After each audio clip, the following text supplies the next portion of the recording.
আৰু কি কম বহু প্ৰচেষ্টাৰ পিছত প্ৰায় এবছৰ পিছত আজি আমাৰ চেনেলটো আমি আকৌ উভতাই পালো। हेलो गाइज की खबर আপোনালোকৰ আশা কৰো সকলোৱে ভালে আছে। তো গাইজ আজিৰ এইটো ভিডিঅ' হ'বলৈ গৈ আছে অসমৰ জনপ্ৰিয় ইউটিউবাৰ মুস্তাফিজুৰ ৰহমানৰ ওপৰত। তো গাইজ ইতিমধ্যে মুস্তাফিজুৰ ৰহমানে তেওঁৰ ডিলেট হৈ যোৱা চেনেল ঘূৰাই পালে, যিটো ইউটিউব চেনেলত 5 মিলিয়নতকৈ অধিক ছাবস্ক্ৰাইবাৰ আছিল আৰু যিটো ইউটিউব চেনেলৰ নাম হ'ল বাইটি মিউজিক কোম্পানী। ইতিমধ্যে মুস্তাফিজুৰে তেওঁৰ ফেচবুক পেজত এটা ভিডিঅ' আপলোড কৰিছে, য'ত তেওঁ কৈছে যে মোৰ 5 মিলিয়নতকৈ অধিক বেছি ছাবস্ক্ৰাইবাৰ থকা বাইটি মিউজিক কোম্পানী ইউটিউব চেনেলটো আজি মই ঘূৰাই পালোঁ। তাৰ লগতে মুস্তাফিজুৰে এইটোৱে কৈছে যে তেওঁৰ বাকীকেইটা চেনেল অতি সোনকালে ঘূৰাই আহি আছে। তো গাইজ যদি ভিডিঅ'টো ভাল লাগে তেনেহ'লে প্লিজ এটা লাইক কৰি দিব আৰু আমাৰ ইউটিউব চেনেলটোকো ছাবস্ক্ৰাইব কৰিব।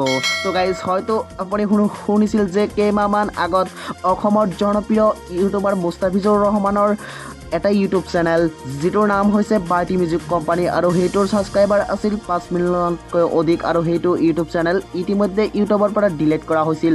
আৰু গাইজ ফাইনেলি বহুত দিনৰ অপেক্ষাৰ ফলত আজি সেইখন ইউটিউব চেনেল ঘূৰাই আহিছে বুলি মুস্তাফিজুৰ ৰহমানে জানিবলৈ দিয়ে। যিটো ইউটিউব চেনেল অসমৰ নাম্বাৰ 1 ইউটিউব চেনেল আছিল বাইটি মিউজিক কোম্পানী আৰু সেইটো ইউটিউব চেনেলৰ পৰাই মুস্তাফিজুৰ ৰহমানে মাহত 50 লাখ টকাতকৈ অধিক ইনকাম কৰিছিল। কিন্তু তাৰপিছত কিবা সমস্যাৰ কাৰণে চেনেলটো ইউটিউবৰ পৰা টাৰ্মিনেট কৰি দিয়া হৈছিল। কিন্তু অৱশেষত বহু প্ৰচেষ্টাৰ ফলত মুস্তাফিজুৰ ৰহমানে সেইটো ইউটিউব চেনেল ফাইনেলি ইউটিউবত আকৌ আপোনালোকৰ কাৰণে ঘূৰাই লৈ আহিছে। তো ইতিমধ্যে আমি আপোনালোকক কৈ আছোঁ এটা বিগ ব্ৰেকিং নিউজ আৰু এয়া চাবলৈ পাইছে আমাৰ স্ক্ৰীনত, এয়া বাইটি মিউজিক কোম্পানীৰ ইউটিউব চেনেল আৰু যিবোৰ ভিডিঅ' আগতে আপলোড কৰা হৈছিল সকলো ভিডিঅ' আপুনি স্ক্ৰীনতে চাব পাৰিছে। তো গাইজ এয়াই হৈছে বাইটি মিউজিক কোম্পানীৰ মেইন অফিচিয়েল ইউটিউব চেনেল, যিটো ইতিমধ্যে আজি ঘূৰাই আহিছে। তো মোৰ ফালৰ পৰা মানে NS এছামিজ নিউজৰ ফালৰ পৰা মুস্তাফিজুৰ ৰহমানক অশেষ ধন্যবাদ জ্ঞাপন কৰিছোঁ। তো গাইজ হয়তো ভিডিঅ'টো চাই ভাল লাগিলে তো প্লিজ এটা লাইক কৰি দিব। তো গাইজ তো এতিয়া শুনাম যে মুস্তাফিজুৰ ৰহমানে ইয়াৰ ওপৰত কি মন্তব্য কৰিলে, বলকচোন এইটো শুনি লওঁ।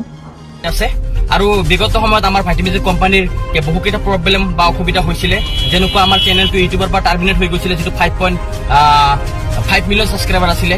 আৰু কি ক'ম বহু প্ৰচেষ্টাৰ পিছত প্ৰায় এবছৰ পিছত আজি আমাৰ চেনেলটো আমি আকৌ উভতাই পালোঁ আৰু ইউটিউবত ইতিমধ্যে আমাৰ চেনেলটো লাইভ হৈ গৈছে।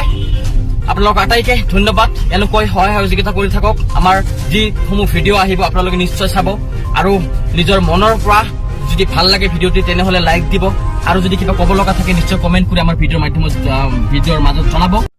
তো গাইজ হয়তো শুনিলে অসমৰ জনপ্ৰিয় ইউটিউবাৰ মুস্তাফিজুৰ ৰহমানে কি ক'লে। তো গাইজ আমি এইটোৰ পৰা এইটোৱে শিকোঁ যে কেতিয়াও হাৰ মানিব নালাগে। তো গাইজ তো আজিৰ ভিডিঅ'টো ইয়াতে শেষ কৰিছোঁ। ভিডিঅ'টো চাই ভাল পালে প্লিজ এটা লাইক কৰি দিয়ক আৰু আমাৰ ইউটিউব চেনেলটোক